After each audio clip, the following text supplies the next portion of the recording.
Hi ഗഡീസ്, truck it സ്റ്റോറീസിന്റെ പുതിയൊരു വീഡിയോയിലേക്ക് എല്ലാവർക്കും സ്വാഗതം. അപ്പോൾ നമ്മൾ ഇന്ന് ഫ്രണ്ട്സൊക്കെ ആയിട്ട് രാത്രി ഫുഡ് കഴിക്കാനായിട്ട് ഇറങ്ങിയേക്കാണ്. തട്ടുകടയിലാണ് നമ്മൾ വന്നിട്ടുള്ളത്. ഈ സ്പോട്ട് ഏതാണെന്ന് ഞാൻ ലാസ്റ്റ് പറയാം. നമ്മൾ ഇവിടെ സ്പെഷ്യൽ ആയിട്ടുള്ള ആടിന്റെ ബോട്ടി കൊള്ളി, അതുപോലെ കാടമുട്ട വെച്ചിട്ടുള്ള 2 ഐറ്റംസ് ട്രൈ ചെയ്യാനായിട്ടാണ് ഇന്ന് മെയിൻ ആയിട്ട് ഇവിടെ വന്നിട്ടുള്ളത്. ഈ കാടമുട്ട ഗ്രീൻ ബീൻസ് കൊള്ളിക്ക് ഇവിടെ ചാർജ് ചെയ്യുന്നത് 80 റുപ്പീസാണ്. 80 റുപ്പീസിന് നല്ല സ്പൈസി ആയിട്ടുള്ള ഒരു കിഡിലനായിട്ടാണ് അവർ സെർവ് ചെയ്യുന്നത്.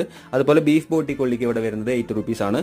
ആടിന്റെ ബോട്ടി കൊള്ളിക്ക് ഇവിടെ 110 റുപ്പീസാണ് അവർ ചാർജ് ചെയ്യുന്നത്. ഈ 3 ഐറ്റംസ് ആണ് നമ്മൾ ഇവിടെ മെയിൻ ആയിട്ട് ഓർഡർ ആക്കിയിട്ടുണ്ടായിരുന്നത്. 3 ഐറ്റംസ് നമ്മൾ എല്ലാവരും മാറി മാറി കഴിച്ചു. ബീഫ് ബോട്ടി കൊള്ളി നമ്മൾ 2 പ്ലേറ്റ് ഇവിടെ എക്സ്ട്രാ വാങ്ങിയിരുന്നു. അടിപൊളി ആയിട്ടാണ്. എന്തോ ഒരു സ്പെഷ്യൽ മസാല നമുക്ക് എല്ലാവർക്കും അത് ടേസ്റ്റ് ചെയ്യാൻ സാധിച്ചു. കൂടാതെ നമ്മൾ 2 ഡബിൾ ഓംലെറ്റ് കൂടെ വാങ്ങിയിട്ടുണ്ടായിരുന്നു. അതും എല്ലാവർക്കും ഇഷ്ടപ്പെട്ടു. ഈ സ്പോട്ടിന്റെ ഒരു പ്രത്യേകത എന്താണെന്ന് വെച്ചാൽ നമ്മൾ ഫുഡ് കഴിച്ച് മനസ്സും വയറും നിറഞ്ഞിരിക്കുമ്പോൾ ആ ചേട്ടൻ നമുക്ക് ഫ്രീ ആയിട്ട് ഇവിടെ ചുക്ക് കാപ്പി സെർവ് ചെയ്യും. അപ്പോൾ ഈ സ്പോട്ട് വരുന്നത് നടത്തറ സിഗ്നൽ കഴിഞ്ഞ് ലാസ് ഐസ്ക്രീംസിന്റെ ഓപ്പോസിറ്റ് ആയിട്ടുള്ള താലോലം ഫുഡ് സ്പോട്ട്